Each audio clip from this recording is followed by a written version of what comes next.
আসসালামু আলাইকুম শিক্ষার্থীরা, সকলে ভালো আছো নিশ্চয়ই। তোমাদেরকে রাইট ফর্ম অফ ভার্বস এর ক্লাসে এডুকেয়ার চুয়াডাঙ্গার পক্ষ থেকে স্বাগত জানাচ্ছি। আজকের board Rajshahi board 2024। The life our farmers be full of hardship. তোমরা জানো প্রেপোজিশনের পরের অংশ বাদ যায় আর প্রেপোজিশনের আগের অংশ অনুসারে ভার্ব হয়। দ্য লাইফ হলো সিঙ্গুলার, তাই এখানে উত্তর হবে ইজ, হ্যাজ, ডাজ। যেহেতু বি আছে আমরা উত্তর লিখে দিচ্ছি ইজ। তাহলে মিনিং হলো the life of our farmers is full of hardship. আমাদের কৃষকদের জীবন কষ্টে পরিপূর্ণ।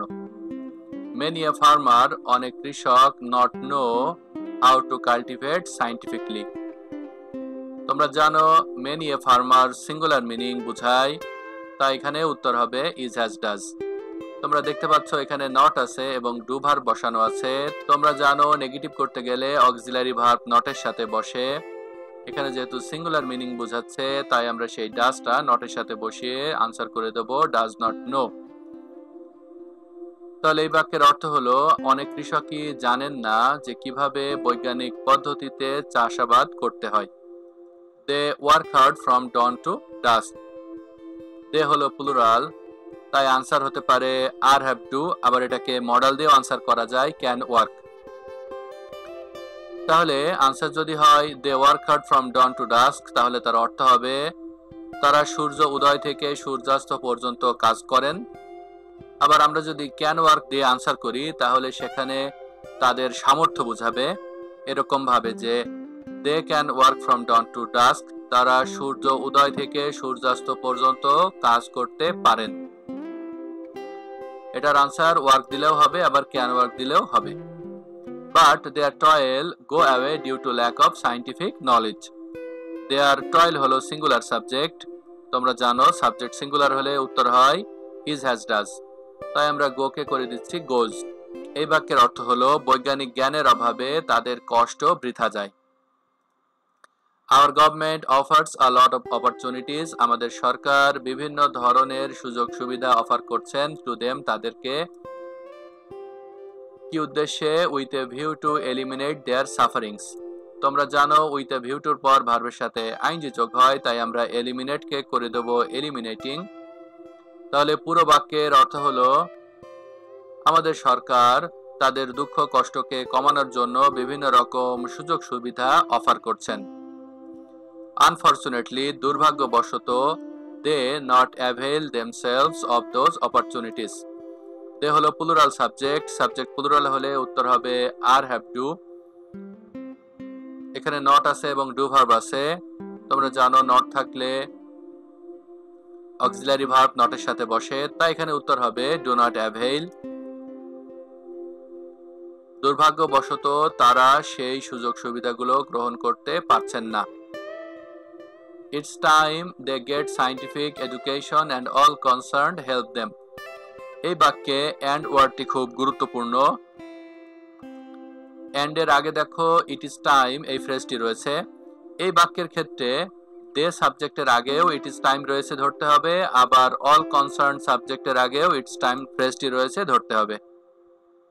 তোমরা জানো it's time এর পর যদি সাবজেক্ট থাকে তাহলে V2 বসে, তাই আমরা গেট কে করে দেব গট আর হেল্প কে করে দেব হেল্পড।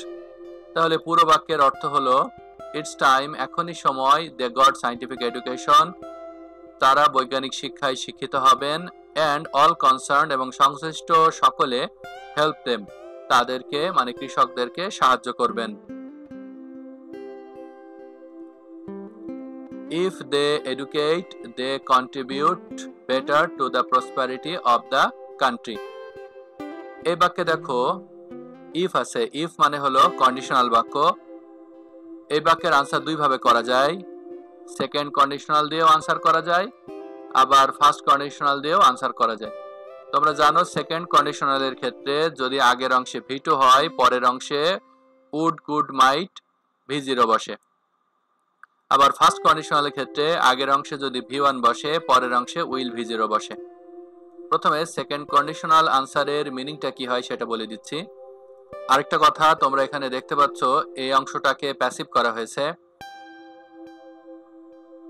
তাহলে পুরো বাক্যের মিনিংটা কি দাঁড়াচ্ছে দেখো, ইফ দে ওয়ার এডুকেটেড, যদি তাদেরকে শিক্ষিত করা যেত, দে কুড কন্ট্রিবিউট অথবা উড কন্ট্রিবিউট অথবা মাইট কন্ট্রিবিউট, যে কোনো একটা দিলেই হবে, better to the prosperity of the country, তাহলে দেশের উন্নয়নে তারা আরো গুরুত্বপূর্ণ অবদান রাখতে পারতেন।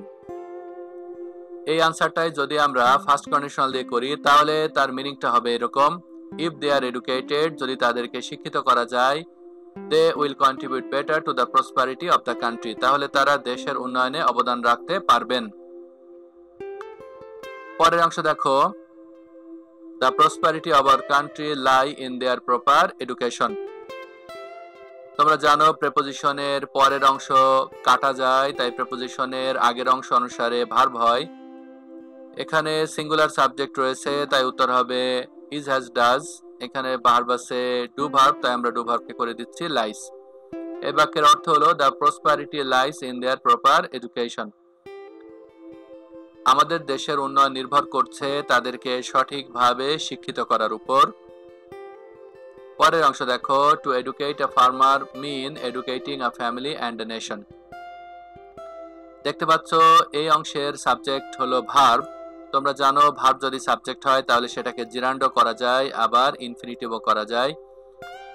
তাহলে এডুকেটকে যদি আমরা জিরান্ড করি তাহলে আনসার হবে এডুকেটিং, আর এডুকেটকে যদি আমরা ইনফিনিটিভ করি তাহলে তার আনসার হবে টু এডুকেট। যে কোনো একটা আনসার দিলেই হবে।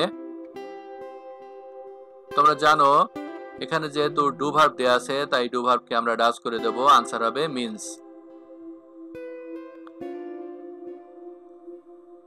তাহলে পুরো বাক্যের অর্থ হলো একজন কৃষককে শিক্ষিত করা মানে হলো educating a family and a nation, একটা জাতিকে এবং একটি পরিবারকে শিক্ষিত করা। পরের অংশ দেখো, and it result in greater success in every sector of the country। এখানে ইট হলো সিঙ্গুলার সাবজেক্ট, তাই উত্তর হবে ইজ হ্যাজ ডাজ। ভার্ব আছে ডু ভার্ব, তাই এটাকে আমরা ডাজ করে দেব রেজাল্টস। তাহলে এই অংশের বাংলা অর্থ হলো it results in greater success in every sector of the country, এবং এর ফলে আমাদের দেশের বিভিন্ন সেক্টরে অনেক বড় সাফল্য আসবে। শিক্ষার্থীরা, তোমাদের যদি কোনো প্রশ্ন থাকে তাহলে কমেন্টে আমাকে জানাবে, আমি সেগুলোর আনসার দেওয়ার চেষ্টা করব। এতক্ষণ ধৈর্য সহকারে ক্লাসটি দেখার জন্য সকলকে ধন্যবাদ। আসসালামু আলাইকুম।